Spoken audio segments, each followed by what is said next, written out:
ਤੇ ਆਪਾਂ ਇਹ ਗੱਲ ਬੜੀ ਵਾਰੀ ਕਹਿੰਦੇ ਹੁੰਦੇ ਆ ਵੀ ਦਰਸ਼ਨ ਉਹਨਾਂ ਨੇ ਆਪ ਸਾਨੂੰ ਦੇਣੇ ਆ, ਅਸੀਂ ਨਹੀਂ ਲੈ ਸਕਦੇ। ਅਸੀਂ ਯਤਨ ਕਰ ਸਕਦੇ, ਅਸੀਂ ਉਦਮ ਕਰ ਸਕਦੇ। ਤੇ ਕਈ ਵਾਰੀ ਗੁਰਮੁਖ ਕਹਿੰਦੇ ਆ ਵੀ ਅਸੀਂ ਇਸ ਤਰ੍ਹਾਂ ਜਦੋਂ ਸਿਮਰਨ ਕਰੀਏ ਤੇ ਸਾਨੂੰ ਰੋਣਾ ਆਉਂਦਾ, ਵਿਰਾਗ ਆਉਂਦਾ। ਮਹਾਰਾਜ ਨੇ ਸਾਨੂੰ ਦੱਸਿਆ ਹੋਇਆ ਵੀ ਵਿਰਾਗ ਇੱਕ ਹੀ ਪ੍ਰਵਾਨ ਹੈ, ਵੀ ਜੇ ਤੁਸੀਂ ਵਾਕਿਆ ਹੀ ਮਹਿਸੂਸ ਕਰਦੇ ਹੋ ਵੀ ਤੁਹਾਡਾ ਪਰਮੇਸ਼ਰ ਤੋਂ ਵਿਛੋੜਾ ਪਿਆ ਹੋਇਆ ਹੈ, ਜਾਂ ਤੁਹਾਨੂੰ ਪਤਾ ਲੱਗ ਗਿਆ ਕਿ ਤੁਸੀਂ ਭਵਜਲ 'ਚ ਡਿੱਗੇ ਹੋਏ ਹੋ, ਰੋਣ ਦੀ ਬਜਾਏ ਫਿਰ ਜਿਹੜਾ ਅਸਲੀ ਵਿਰਾਗ ਹੈ ਉਹ ਹੈ ਵਾਰੀ ਵਾਰ ਜਿਹੜਾ ਪਰਮੇਸ਼ਰ ਨੂੰ ਦਮ ਦਮ ਸਦਾ ਸੰਭਾਲਦਾ, ਦਮ ਨਾ ਬਿਰਥਾ ਜਾਏ। ਦਮ ਦਮ ਕਰਕੇ ਚੇਤਾ ਕਰੋ, ਉਹਨੂੰ ਆਵਾਜ਼ ਦਿਓ, ਉਹਦੀ ਖੋਜ ਕਰੋ। ਰੋਣ ਦੇ ਨਾਲ ਕੋਈ ਖੋਜ ਨਹੀਂ ਹੁੰਦੀ। ਰੋਵਾਂਗੇ ਉਹ ਇੱਕ ਸਤੋ ਗੁਣ ਹੈ। ਅਸੀਂ ਰੋਈ ਜਾ ਰਹੇ ਹਾਂ, ਰੋਈ ਜਾ ਰਹੇ ਹਾਂ। ਰੋਂਦਾ ਕਾਲ ਹੁੰਦਾ ਹੈ, ਮਾਇਆ ਰੋਂਦੀ ਹੈ, ਮੋਹ ਰੋਂਦਾ ਹੈ। ਇੱਧਰ ਦੇ ਗਿਆਨ ਇੰਦਰੀਆਂ 'ਚ ਰੋਇਆ ਜਾਂਦਾ। ਜਦੋਂ ਮਨ ਜਾਗਰਤ ਅਵਸਥਾ ਵਿੱਚ ਰੋਂਦਾ ਹੈ ਤੇ ਉਹ ਇਸ ਤਰ੍ਹਾਂ ਹੰਝੂ ਕੱਢ ਕੇ ਨਹੀਂ ਰੋਂਦਾ, ਉਹ ਇੱਕ ਗਿਆਨ ਦੀ ਆਂਧੀ ਲੈ ਕੇ ਆਉਂਦਾ ਹੈ, ਸ਼ਬਦ ਦੀ ਆਂਧੀ ਲੈ ਕੇ ਆਉਂਦਾ। ਦੇਖੋ ਭਾਈ, ਗਿਆਨ ਕੀ ਆਈ ਆਂਧੀ, ਸਭੈ ਉਡਾਨੀ ਭਰਮ ਕੀ ਟਾਟੀ ਰਹੇ ਨਾ ਮਾਇਆ ਹਨ। ਉਹ ਸ਼ਬਦ ਦਾ ਜਾਪ ਇੰਨਾ ਕਰਦਾ ਹੈ ਅਭਿਆਸ ਦੁਆਰਾ, ਮਾਲਕ ਦੀ ਖੋਜ ਦੁਆਰਾ, ਉਹ ਇੱਕ ਵਿਰਾਗ ਹੁੰਦਾ ਹੈ। ਵੀ ਜਿਵੇਂ ਕਹਿੰਦੇ ਆ ਨਾ, ਜਿਹਨਾਂ ਨੂੰ ਜਨੂੰਨ ਹੋਵੇ ਉਹ ਦਿਨ ਰਾਤ ਫਿਰ ਮਿਹਨਤ ਕਰੀ ਜਾਂਦੇ ਆ। ਜਿਵੇਂ ਕਈ ਵਿਦੇਸ਼ਾਂ ਦੇ ਵਿੱਚ ਨੌਜਵਾਨ ਗਏ, ਉਹਨਾਂ ਅੱਗਾ ਨਹੀਂ ਦੇਖਿਆ, ਪਿੱਛਾ ਨਹੀਂ ਦੇਖਿਆ, ਦਿਨ ਰਾਤ ਹੱਡ ਤੋੜ ਕੇ ਮਿਹਨਤ ਕੀਤੀ। ਉਹ ਰੋਏ ਨਹੀਂ, ਸੰਸੇ ਨਹੀਂ ਕੀਤੇ ਉਹਨਾਂ ਨੇ। ਕਈ ਹੁੰਦੇ ਆ ਵੈਸੇ ਘਰ ਬੈਠੇ ਹੀ ਝੁਰੀ ਜਾਂਦੇ ਆ, ਸਾਨੂੰ ਕੋਈ ਕੰਮ ਨਹੀਂ ਲੱਭਦਾ, ਉਹ ਮਿਲਦਾ ਨਹੀਂ, ਸਾਡੀ ਤਾਂ ਕਿਸਮਤ ਹੀ ਮਾੜੀ ਹੈ। ਹੁੰਦਾ ਨਾ ਵੀ ਜਿਵੇਂ ਕੋਈ ਖੇਤੀ ਵੀ ਮੰਨ ਲਓ ਕਰਦਾ ਜਾਂ ਕੋਈ ਦੁਕਾਨ ਵੀ ਕਰਦਾ, ਅਤੇ ਉਹ ਬਜਾਏ ਉਪਰਾਲੇ ਦੇ ਉੱਥੇ ਬੈਠਾ ਕਰੀ ਜਾਏ, ਝੁਰੀ ਜਾਏ, ਰੋਈ ਜਾਏ, ਉਹਨੂੰ ਪ੍ਰਾਪਤੀ ਹੋਏਗੀ? ਉਹਨੂੰ ਕਹੇ ਰੋਇਆਂ ਨਹੀਂ ਪ੍ਰਾਪਤੀ ਹੁੰਦੀ, ਕੋਈ ਨਾ ਕੋਈ ਹੀਲਾ ਕੱਢੋ ਇੱਦਾਂ। ਅਤੇ ਇਸ ਕਰਕੇ ਇਸ ਮਾਰਗ 'ਤੇ ਵੀ ਬਹੁਤੇ ਜੀਵ ਜੀ ਸਾਨੂੰ ਰੋਣਾ ਬਹੁਤ ਆਉਂਦਾ। ਅਸੀਂ 2-2 ਘੰਟੇ ਰੋਂਦੇ ਹਾਂ।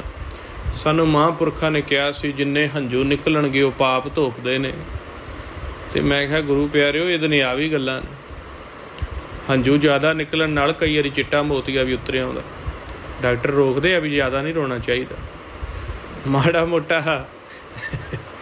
ਮਾੜਾ ਮੋਟਾ ਰੋਣਾ ਤਾਂ ਠੀਕ ਹੈ, ਅੱਖਾਂ ਦਾ ਸਾੜ, ਅੱਖਾਂ ਦੇ ਵਿੱਚੋਂ ਗੰਦਗੀ ਬਾਹਰ ਨਿਕਲਦੀ। ਜ਼ਿਆਦਾ ਰੋਣ ਨਾਲ ਰੱਬ ਨੇ ਤਾਂ ਮੰਨਣਾ ਨਹੀਂ।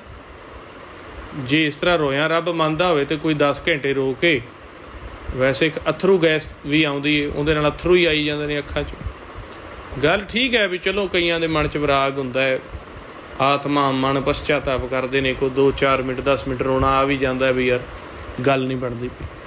ਪਰ ਜੇ ਵਿਰਾਗ ਕਰਨਾ ਹੈ ਤਾਂ ਫਿਰ ਸਿਮਰਨ ਦਾ ਵਿਰਾਗ ਕਰੋ, ਇੰਨਾ ਸ਼ਬਦ ਦਾ ਅਭਿਆਸ ਕਰੋ, ਇੰਨਾ ਸ਼ਬਦ ਦਾ ਅਭਿਆਸ ਕਰੋ, 5 ਪਿੱਛੇ ਹਟ ਜਾਂਦੇ ਆ। ਅਤੇ ਦਰ ਦੇ ਉੱਪਰ, ਕਿਉਂਕਿ ਦਰ ਸਾਡੇ ਸਾਹਮਣੇ ਆ ਨਾ, ਆਸਵਾਸ ਸਾਨੂੰ ਕਿੱਥੋਂ ਦਿੰਦਾ ਪਿਆ? ਆ ਸਾਹਮਣੇ ਖਾਲੀ ਖਲਾ ਦਰ 'ਚੋਂ ਦਿੰਦਾ ਹੈ। ਸਾਡੇ ਮੁੱਖ ਦੀ ਆਵਾਜ਼ ਜਿੰਨੀ ਵੀ ਹੈ ਉਹ ਸਾਹਮਣੇ ਖਾਲੀ 'ਚ ਜਾ ਰਹੀ ਹੈ। ਅਤੇ ਜਦੋਂ ਅਸੀਂ ਵਾਰ-ਵਾਰ ਉੱਧਰ ਧਿਆਨ ਧਰ ਕੇ ਵਾਹਿਗੁਰੂ ਵਾਹਿਗੁਰੂ ਕਹਾਂਗੇ ਅਤੇ ਉਹ ਸਾਹਮਣੇ ਬੈਠਾ, ਉਹ ਵੇਖਦਾ ਹੈ ਫਿਰ ਵੀ ਇਹ ਅੱਜ ਤੱਕ ਤਾਂ ਵਿਖਿਆ ਦੇ ਬਚਨ ਬੋਲਦਾ ਸੀ, ਅੱਜ ਤੱਕ ਤਾਂ ਇਹਦੇ ਮੂੰਹੋਂ ਕਦੇ ਗੱਲ ਨਹੀਂ ਨਿਕਲੀ, ਅਤੇ ਵਾਰ-ਵਾਰ ਆਵਾਜ਼ਾਂ ਮਾਰਦਾ ਬਈ ਬੱਚਾ ਜਾਗਿਆ, ਕੋਈ ਹੋਇਆ ਮਹਿਸੂਸ ਆਇਆ ਵਿਰਾਗ। ਇਹਨੂੰ ਵਿਰਾਗ ਤਾਂ ਉਹ ਆ ਨਾ ਵੀ ਰੱਬ ਮਹਿਸੂਸ ਕਰੇ, ਤੁਸੀਂ ਮਹਿਸੂਸ ਕਰਿਆ ਤਾਂ ਗੱਲ ਨਹੀਂ ਬਣਦੀ। ਉਹ ਫਿਰ ਮਹਿਸੂਸ ਕਰਦਾ ਵੀ ਵਾਕਿਆ ਬਈ ਬੱਚਾ ਜਾਗਿਆ। ਜਦੋਂ 50 ਆਵਾਜ਼ ਮਾਰੀ, 100 ਮਾਰੀ, 2 ਵਾਰੀ, 200 ਮਾਰੀ, 500 ਮਾਰੀ, 1 ਦਿਨ ਮਾਰੀ, 2 ਦਿਨ ਮਾਰੀ ਜਾਂਦਾ ਆਵਾਜ਼ਾਂ। ਫਿਰ ਜਦੋਂ ਉਹਨੂੰ ਪ੍ਰਤੀਤ ਆ ਜਾਂਦੀ ਹੈ ਇਹ ਤਾਂ ਮੈਨੂੰ ਹੀ ਮਾਰਦਾ ਹੈ, ਪਹਿਲਾਂ ਤਾਂ ਦੇਖਦਾ ਨਾ ਵੀ ਕਿਤੇ ਬਗਲੇ ਤਰ੍ਹਾਂ ਕੋਈ ਕੰਮ ਹੀ ਨਾ ਹੋਵੇ, ਕੋਈ ਨੌਕਰੀ ਕਰਕੇ, ਬੱਚੇ ਕਰਕੇ, ਵਿਆਹ ਕਰਕੇ, ਵਿਦੇਸ਼ ਕਰਕੇ ਹੀ ਨਾ ਆਵਾਜ਼ਾਂ ਮਾਰਦਾ ਹੋਵੇ। ਕਿਉਂਕਿ ਅੱਜ ਤੱਕ ਬਗਲੇ ਬਣੇ ਹੋਏ ਹਾਂ ਅਸੀਂ, ਬੜੇ ਯੋਗ ਹੋ ਗਏ ਨੇ ਵੀ ਮਹਾਰਾਜ ਸੱਚੇ ਪਾਤਸ਼ਾਹ ਨੂੰ ਜੇ ਕਿਤੇ ਆਵਾਜ਼ ਮਾਰੀ ਵੀ ਇਹ ਤਾਂ ਕੰਮ ਪਿਆ ਮਾਰੀ, ਉਵੇਂ ਨਹੀਂ। ਜਿਵੇਂ ਸਾਡਾ ਕੋਈ ਰਿਸ਼ਤੇਦਾਰ ਹੁੰਦਾ ਨਾ ਜਾਂ ਭੈਣ ਭਾਈ, ਕਹਿੰਦਾ ਜਦੋਂ ਕੰਮ ਮਤਲਬ ਹੋਵੇ ਫੋਨ ਕਰ ਲੈਣਾ, ਮਿਲ ਪੈਣਾ, ਅਤੇ ਚਾਹ ਪਾਣੀ ਵੀ ਮੇਰਾ ਕਰ ਦੇਣਾ, ਅਤੇ ਉਵੇਂ ਤਾਂ ਤੂੰ ਕਦੇ ਆਉਂਦਾ ਨਹੀਂ, ਅਤੇ ਤੂੰ ਕਾਹਦਾ ਰਿਸ਼ਤੇਦਾਰ। ਅਤੇ ਉਸੇ ਤਰੀਕੇ ਅਸੀਂ ਰੱਬ ਨਾਲ ਆ, ਜੇ ਕੋਈ ਕੰਮ ਮਤਲਬ ਹੋਵੇ ਤਾਂ ਕੋਈ ਅਸੀਂ ਉਧਰ ਕਰਮਕਾਂਡ ਉਹਨਾਂ ਦਾ ਕਰ ਦਿੰਦੇ ਹਾਂ, ਕੋਈ ਦਾਨ ਪੁੰਨ ਕਰ ਦਿੰਦੇ ਹਾਂ, ਕੋਈ ਮਾੜਾ ਮੋਟਾ ਸਿਮਰਨ, ਅਤੇ ਉਵੇਂ ਅਸੀਂ ਪੁੱਛਦੇ ਨਹੀਂ। ਅਤੇ ਜਦੋਂ ਪ੍ਰਤੀਤ ਆਉਂਦੀ ਹੈ ਵੀ ਨਿਸ਼ਕਾਮ ਹੋ ਕੇ ਹੁਣ ਬੱਚਾ ਦਰਸ਼ਨ ਚਾਹੁੰਦਾ ਹੈ, ਪਿਆਰ ਚਾਹੁੰਦਾ ਹੈ, ਸਾਰੇ ਦੁਆਰੇ ਛੱਡ ਕੇ ਮੇਰੇ ਦਰ 'ਤੇ ਬੈਠਾ ਹੈ, ਤੇ ਜਦੋਂ ਅਸੀਂ ਆਵਾਜ਼ਾਂ ਮਾਰਦੇ ਹਾਂ ਤੇ ਭਗਤਾਂ ਨੂੰ ਆਵਾਜ਼ਾਂ ਮਾਰਨ 'ਤੇ ਮਿਲਿਆ। ਫਿਰ ਜਿਵੇਂ ਸਿਮਰਨ ਕੀਤਾ, ਮਹਾਰਾਜ ਸੱਚੇ ਪਾਤਸ਼ਾਹ ਦਰਸ਼ਨ ਦਿੰਦੇ ਆ। ਫਿਰ ਸਾਧੂ ਸਾਨੂੰ ਜੁਗਤ ਵੀ ਦੱਸਦੇ ਆ ਨਾ ਵੀ ਇਸ ਜੁਗਤ 'ਚ ਤੁਸੀਂ ਸਿਮਰਨ ਕਰੋ। ਸਿਮਰਨ ਤਾਂ ਸੰਸਾਰ ਕਰਦਾ ਪਿਆ, ਪਰ ਸਾਧੂ ਜੁਗਤ ਦੱਸਦੇ ਨੇ ਵੀ ਵਿਚਾਰਾਂ ਵਿੱਚ ਸਿਮਰਨ ਨਾ ਕਰੋ, ਸਹਿਜ 'ਚ ਬੈਠ ਕੇ ਕਰੋ। ਇਸ ਸੁਣ ਦੇ ਦਰ 'ਤੇ ਬੈਠ ਕੇ ਤੁਸੀਂ ਸਿਮਰਨ ਕਰੋ। ਅਤੇ ਸਿਮਰਨ ਕਰਦਿਆਂ ਜਦੋਂ ਤੁਹਾਡੇ ਵਿਚਾਰ ਰੁਕ ਜਾਂਦੇ ਆ, ਤੁਸੀਂ ਸਹਿਜ ਅਵਸਥਾ ਵਿੱਚ ਆ ਜਾਂਦੇ ਆ। ਫਿਰ ਤੁਸੀਂ ਦਰ ਦੇ ਉੱਪਰ ਬੈਠੋ, ਧਿਆਨ ਦੁਆਰਾ ਇੱਕ ਦ੍ਰਿਸ਼ਟ ਕਰਕੇ ਬੈਠੋ, ਭਾਵ ਕਿ ਵਿਚਾਰਾਂ ਤੋਂ ਰਹਿਤ ਹੋ ਕੇ ਸਹਿਜ ਸੁਭਾਏ ਇਹ ਸਰੀਰ ਦੀਆਂ ਗਿਆਨ ਇੰਦਰੀਆਂ ਨੂੰ, ਭਾਵ ਸਰੀਰ ਦੀਆਂ ਅੱਖਾਂ ਨੂੰ, ਮੱਥੇ ਨੂੰ, ਨੱਕ ਨੂੰ, ਇਹਦੀਆਂ ਕਰਮ ਇੰਦਰੀਆਂ ਨੂੰ, ਲੱਕ ਨੂੰ, ਢੂਈ ਨੂੰ, ਪਿੱਠ ਨੂੰ, ਠੀਕ ਹੈ ਜੀ। ਕਈ ਵਾਰੀ ਭਾਸ਼ਾ ਦਾ ਫਰਕ ਹੁੰਦਾ ਹੈ, ਵੱਖੋ ਵੱਖਰੇ ਅਰਥ ਹੁੰਦੇ ਨੇ। ਅਤੇ ਤੁਸੀਂ ਸਰੀਰ ਨੂੰ ਰਿਲੈਕਸ ਕਰਕੇ ਬੈਠੋ, ਵਿਚਾਰਾਂ ਨੂੰ ਛੱਡ ਦਿਓ ਸਿਮਰਨ ਕਰਕੇ। ਅਤੇ ਜਦੋਂ ਤੁਹਾਡਾ ਮਨ ਸਹਿਜ 'ਚ ਚਲਾ ਜਾਵੇ ਤਾਂ ਫਿਰ ਬਿਲਕੁਲ ਸਾਹਮਣੇ ਤੁਸੀਂ ਸੁਣ ਦੇ ਵਿੱਚ ਧਿਆਨ ਧਰ ਕੇ ਬੈਠਿਆ ਜੇ, ਉੱਥੇ ਇੰਤਜ਼ਾਰ ਕਰੋ ਦਰਸ਼ਨ ਦੇ। ਜੇ ਨਹੀਂ ਦਿੱਤੇ, ਵਿਚਾਰ ਚੱਲ ਪਏ ਨੇ, ਫਿਰ ਸਿਮਰਨ ਕਰੋ, ਫਿਰ ਬਹਿ ਜਾਓ। ਇਸ ਤਰ੍ਹਾਂ ਪਿਆਰ ਦੇ ਨਾਲ ਤੁਸੀਂ ਇੱਕ ਵਿਰਾਗ ਬਣਾ ਕੇ, ਇੱਕ ਮਿਹਨਤ ਬਣਾ ਕੇ ਕਰੋਗੇ ਤਾਂ ਦਰਸ਼ਨ ਮਹਾਰਾਜ ਦੇਣਗੇ। ਕਈ ਵਾਰ ਅਸੀਂ ਹੈਂਕੜ ਵਿੱਚ ਸਿਮਰਨ ਕਰਦੇ ਹਾਂ, ਹੰਕਾਰ ਦੇ ਵਿੱਚ ਵੀ ਅਸੀਂ ਕੰਮਕਾਜ ਤ੍ਰੈਗੁਣ ਦੇ ਵਿੱਚ ਵੀ ਅਸੀਂ ਚਾਹੁੰਦੇ ਹਾਂ ਵੀ ਸਾਡਾ ਪਿਆਰ ਨਾ ਟੁੱਟੇ, ਅਤੇ ਮਹਾਰਾਜ ਨਾਲ ਵੀ ਅਸੀਂ ਚਾਹੁੰਦੇ ਹਾਂ, ਮਲਟੀਪਰਪਜ਼ ਹੋ ਜਾਂਦੇ ਹਾਂ ਅਸੀਂ। ਅਤੇ ਮਹਾਰਾਜ ਨੇ ਕਹਿ ਦਿੱਤਾ, ਸਰਮ ਧਰਮ ਦੋਏ ਨਾਨਕਾ ਜੇ ਧਨ ਪੱਲੇ ਪਾਏ। ਤੁਸੀਂ ਨਾਮ ਦਾ ਧਨ ਲੈ ਲਓ, ਭਾਵ ਸੱਚ ਦੇ ਉੱਪਰ ਧਿਆਨ ਧਰ ਲਓ, ਤੁਹਾਨੂੰ ਮੰਗਣ ਦੀ ਲੋੜ ਹੀ ਨਹੀਂ ਪੈਣੀ। ਦੁਨਿਆਵੀ ਅਤੇ ਇਲਾਹੀ ਧਨ ਦੋਨੋਂ ਹੀ ਪੂਰੇ ਹੋ ਜਾਣਗੇ। ਕਿਉਂਕਿ ਜੇ ਇਲਾਹੀ ਧਨ ਸਾਡੇ ਕੋਲ ਹੋਵੇਗਾ ਤਾਂ ਉਹਦੀ ਖੁਸ਼ਬੂ ਅੱਗੇ ਦੀ ਅੱਗੇ ਅਸੀਂ ਬਿਖੇਰ ਸਕਾਂਗੇ, ਅਤੇ ਦੁਨਿਆਵੀ ਧਨ ਹੋਏਗਾ ਅਤੇ ਉਹਦੇ ਨਾਲ ਸਾਡਾ ਦੁਨੀਆ ਦੇ ਦੁੱਖ ਕੱਟੇ ਜਾਣੇ ਆ, ਦੁਨਿਆਵੀ ਜ਼ਰੂਰਤਾਂ ਪੂਰੀਆਂ ਹੋਣੀਆਂ। ਸੋ ਇਸ ਤਰੀਕੇ ਗੁਰੂ ਪਿਆਰਿਓ, ਵਿਚਾਰਾਂ ਤੋਂ ਉੱਪਰ ਉੱਠ ਕੇ ਅਸੀਂ ਮਾਲਕ ਸੱਚੇ ਪਾਤਸ਼ਾਹ ਦੀ ਆਰਾਧਨਾ ਕਰਨੀ ਹੈ, ਉਹਨਾਂ ਦੇ ਅਸੀਂ ਹੁਕਮ ਦੇ ਵਿੱਚ ਚੱਲਣਾ ਹੈ। ਫਿਰ ਜਦੋਂ ਸਾਨੂੰ ਮਹਾਰਾਜ ਦਰਸ਼ਨ ਦਿੰਦੇ ਨੇ, ਫਿਰ ਮਨ ਇੱਕ ਚਕੋਰ ਦਾ ਰੂਪ ਧਾਰਨ ਕਰਦਾ। ਕਿਉਂਕਿ ਅੱਜ ਤੱਕ ਜਿਹਨੂੰ ਆਵਾਜ਼ ਮਾਰਦਾ ਸੀ, ਜਿਹਨੂੰ ਚਾਹੁੰਦਾ ਸੀ ਕਿ ਮੇਰੇ ਵਿੱਚ ਆਵੇ, ਮੈਨੂੰ ਪ੍ਰਗਟ ਹੋਵੇ, ਮੈਂ ਦਿਖੇ ਮੈਨੂੰ, ਫਿਰ ਜਦੋਂ ਦਰਸ਼ਨ ਦੇ ਦਿੰਦਾ, ਫਿਰ 24 ਘੰਟੇ ਉਹਦੇ ਦਰਸ਼ਨਾਂ 'ਚ ਹੀ ਮਗਨ ਰਹਿੰਦਾ ਵੀ ਇਹਨੂੰ ਮੈਂ ਆਵਾਜ਼ਾਂ ਮਾਰਦਾ ਸਾਂ, ਆਹ ਹੀ ਤਾਂ ਹੈਗਾ। ਫਿਰ ਦਰਸ਼ਨਾਂ ਦੀ ਜਦੋਂ ਸੇਵਾ ਕਰਦਾ ਹੈ ਅਤੇ ਉਹਦੇ ਤੋਂ ਮਾਲਕ ਹੋਰ ਖੁਸ਼ ਹੁੰਦੇ ਨੇ, ਉਹ ਫਿਰ ਉਹਨੂੰ ਬਚਨ ਸੁਣਾਉਂਦੇ ਨੇ, ਨਾਲ ਨਾਲ ਦਰਸ਼ਨ ਕੀਤੀ ਜਾਂਦਾ, ਨਾਲ ਅਨਾਹਤ ਬਾਣੀ ਦੇ ਬਚਨ ਸੁਣੀ ਜਾਂਦੇ, ਅਤੇ ਉੱਥੋਂ ਫਿਰ ਅੰਮ੍ਰਿਤ ਰਸ ਦੀ ਖੁਰਾਕ ਮਿਲੀ ਜਾਂਦੀ, ਰੰਗਿਆ ਜਾਂਦਾ ਮਨ। ਮਹਾਰਾਜ ਬੜੇ ਖੁਸ਼ ਹੁੰਦੇ ਨੇ, ਕਿਉਂਕਿ ਜੋ ਉੱਥੇ ਬੈਠੇ ਆ ਜਾਗਰਤ ਅਵਸਥਾ 'ਚ ਉਹਨਾਂ ਨੂੰ ਹੀ ਨਵਾਜਣਾ ਹੈ ਨਾ।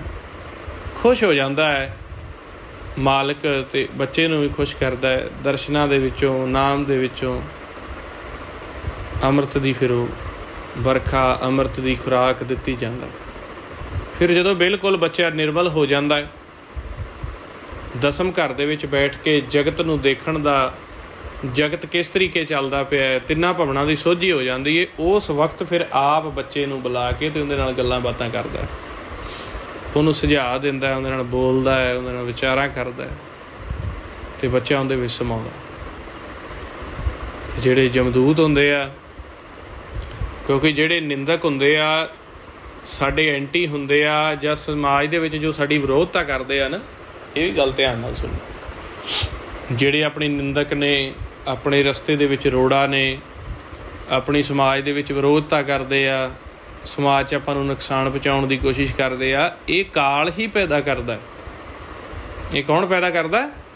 ਕਾਲ। ਪੰਜ ਪੈਦਾ ਕਰਦੇ ਨੇ, ਤਾਂ ਕਿ ਸਾਡਾ ਧਿਆਨ ਇਹਨਾਂ ਦੇ ਪਾਸੇ ਵੰਡਿਆ ਰਹੇ। ਠੀਕ ਹੈ ਨਾ। ਇਹ ਪੰਜਾਂ ਨੂੰ ਤਾਂ ਹੀ ਮਹਾਬਲੀ ਕਿਹਾ ਨਾ।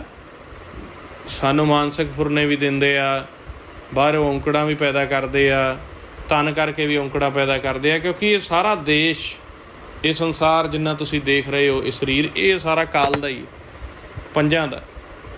ਖੰਡ ਪਤਾਲ ਦੀਪ ਸਭ ਲੋਹਾ, ਸਭ ਕਾਲੇ ਬਸ ਆਪ ਪ੍ਰਭ ਕੀਆ। ਮਾਰੇ ਕਹਿੰਦੇ ਨਾ, ਸਗਲ ਸ੍ਰਿਸ਼ਟ ਕੇ ਪੰਚ ਸਿਕਦਾਰ, ਰਾਮ ਭਗਤ ਕੇ ਪਾਣੀ ਹਾਰ, ਜਗਤ ਪਾਸਤੇ ਲੇਤੇ ਦਾਨ, ਗੋਬਿੰਦ ਭਗਤ ਕੋ ਕਰੈ ਸਲਾਮ। ਲੂਟ ਲੈ ਸਾਕਤ ਪਤ ਖੋਵੈ, ਲੁੱਟ ਲੈਂਦੇ ਆ ਸਾਕਤਾਂ ਨੂੰ। ਇਹ ਜਿਹੜੇ ਨਿੰਦਕ ਜਾਂ ਇਹ ਟੋਲੇ ਜਾਂ ਇਹ ਧੜੇ, ਹੁਣ ਆਪਾਂ ਦੇਖੋ ਆਪਾਂ ਚੰਗਾ ਕੰਮ ਵੀ ਕਰੀਏ ਤੇ ਦੇਖੋ ਸਹਿਜ ਸੁਭਾਏ ਧੜੇ ਸਾਡੇ ਪਾਸੇ ਆਸੇ ਪਾਸੇ ਆਪਣੇ ਆਪ ਪ੍ਰਗਟ ਹੋ ਜਾਂਦੇ ਨੇ। ਇਹ ਜਿਹੜਾ ਜਿੰਨਾ ਵੀ ਵਿਖਿਆ ਦਾ ਦੁਬਦਾ ਦਾ ਧਨ ਇਹ ਕਾਲ ਕੋਲੇ ਇਹ ਪੈਦਾ ਕਰਦਾ ਹੈ ਵੀ ਇਹ ਆਪਸ ਦੇ ਵਿੱਚ ਉਲਝਣ, ਇਹਦਾ ਧਿਆਨ ਇੱਕ ਦੂਜੇ 'ਤੇ ਵੰਡਿਆ ਰਵੇ। ਇਹ ਨਾਮ ਸੱਚ ਦਾ ਜੋ ਬਰਕਤ ਹੈ ਆਪਦੇ ਮਨ ਤੱਕ ਜਾਂ ਅੱਗੇ ਨਾ ਫੈਲਾ ਸਕਣ।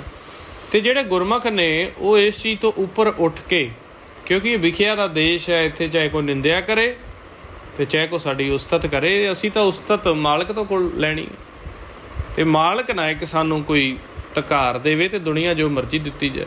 ਫਿਰ ਦਰਗਾਹ ਵਿੱਚ ਜਦੋਂ ਅਸੀਂ ਇਹਨਾਂ ਤੋਂ ਉੱਪਰ ਉੱਠ ਕੇ ਕਹਿੰਦੇ ਹਾਂ, ਅਤੇ ਦਰਗਾਹ ਸਾਨੂੰ ਕਹਿੰਦੇ ਵੀ ਤੁਹਾਨੂੰ ਲਾਹਾ ਮਿਲੇਗਾ, ਵੀ ਜਿੰਨੀ ਸਾਕਤ ਤੁਹਾਡੀ ਨਿੰਦਿਆ ਕਰੇਗਾ ਉਹ ਤੁਹਾਡਾ ਸਹਿ ਸੁਭਾਏ ਜੋ ਪੂਰਬਲੇ ਕਿਲਵਿਖ ਨੇ ਉਹਨਾਂ ਦਾ ਭਾਰ ਆਪਦੇ ਉੱਪਰ ਲੈਂਦਾ ਜਾਏਗਾ।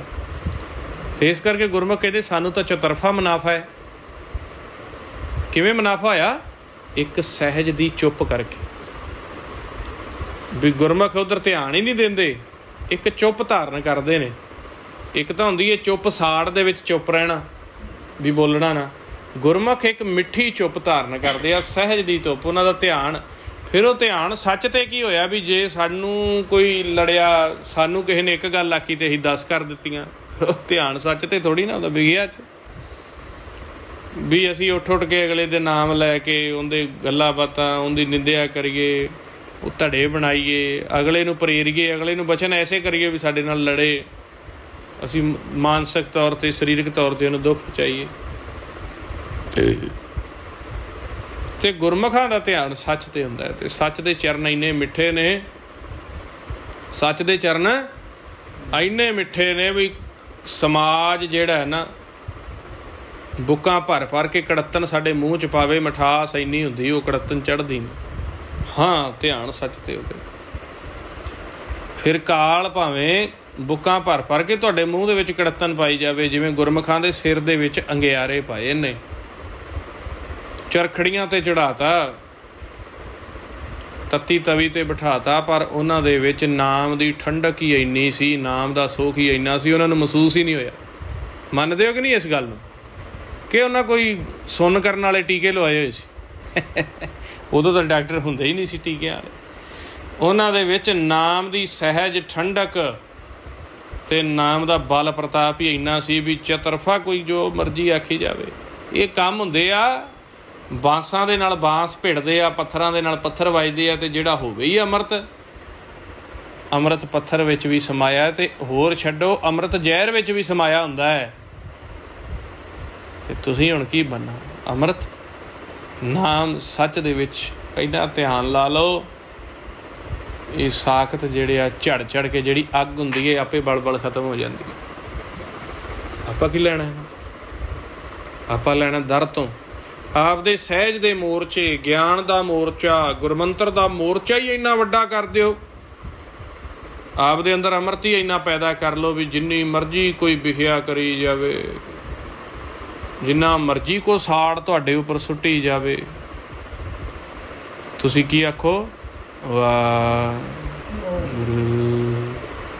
ਵਾਹਿਗੁਰੂ ਵਾਹਿਗੁਰੂ। ਅਤੇ ਜੇ ਤੁਹਾਡਾ ਕੋਈ ਮੂੰਹ ਵੀ ਬੰਦ ਕਰ ਦੇਵੇ ਅਤੇ ਫਿਰ ਨੇਤਰਾਂ ਦੇ ਨਾਲ ਹੀ ਦਰਸ਼ਨ ਕੀਤੀ ਜਾਓ, ਸੁਰਤ ਦੇ ਨਾਲ ਹੀ ਸੁਣੀ ਜਾਓ। ਮਹਾਰਾਜ ਇਸੇ ਤਰੀਕੇ ਕਿਰਪਾ ਕਰਨਗੇ। ਇੰਨੇ ਬਚਨ ਕਰਦਿਆਂ ਕੋ ਅਖਰ ਵਾਧਾ ਘਾਟਾ ਸੰਗਤ ਗੁਰੂ ਬਖਸ਼ਣ ਜਾਓ, ਬਖਸ਼ ਦੇਣਾ ਜੀ। ਵਾਹਿਗੁਰੂ ਜੀ ਕਾ ਖਾਲਸਾ, ਵਾਹਿਗੁਰੂ ਜੀ ਕੀ ਫਤਿਹ।